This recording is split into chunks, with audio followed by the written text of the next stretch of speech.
പരിശുദ്ധ പരമ ദിവ്യകാരുണ്യത്തിന് എന്നേരവും ആരാധനയും സ്തുതിയും പുകഴ്ചയും ഉണ്ടായിരിക്കട്ടെ.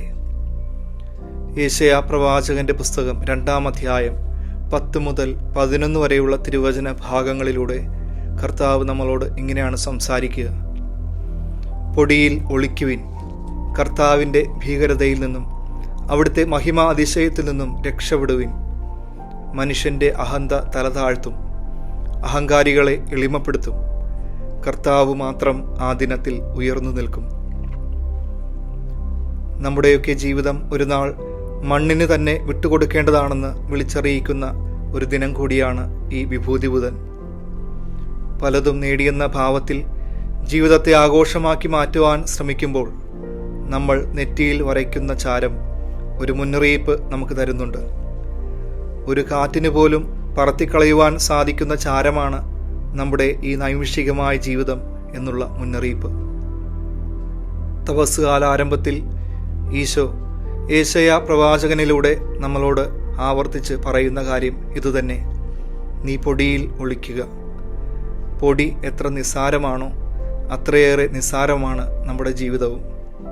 ഈ നിസ്സാരതയിൽ, എളിമയിൽ നമ്മളെ തന്നെ ഒളിപ്പിക്കുമ്പോൾ നമ്മിലെ അഹം ഇല്ലാതാകും. പിന്നീട് ഈശോ നമ്മുടെ ഉള്ളിലും കുടുംബത്തിലും ഉയർന്നു നിൽക്കും.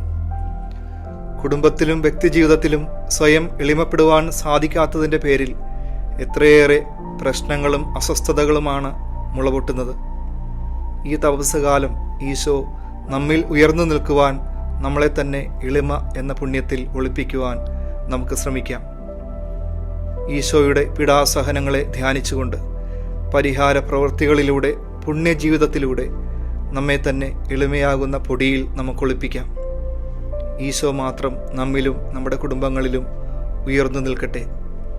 ഈ തിരുവചനം കേൾക്കുന്നവരുടെ ജീവിതത്തിൽ, ഹൃദയങ്ങളിൽ പരിശുദ്ധാത്മാവ് നിറയപ്പെടട്ടെ. എളിമയെന്ന പുണ്യത്തിൽ അഭിവൃദ്ധി പ്രാപിക്കുവാൻ ഈ തപസ്സുകാല ദിനങ്ങളെ നമുക്ക് ഉപയോഗിക്കാം. ഈശോ നമ്മിലും നമ്മുടെ കുടുംബങ്ങളിലും ഉയർന്നു നിൽക്കട്ടെ. സർവശക്തനായ ദൈവം, പിതാവും പുത്രനും പരിശുദ്ധാത്മാവും നിങ്ങളെ സമൃദ്ധമായി അനുഗ്രഹിക്കട്ടെ. പരിശുദ്ധ പരമ ദിവ്യകാരുണ്യത്തിന് എന്നേരവും ആരാധനയും സ്തുതിയും പുകഴ്ചയും ഉണ്ടായിരിക്കട്ടെ.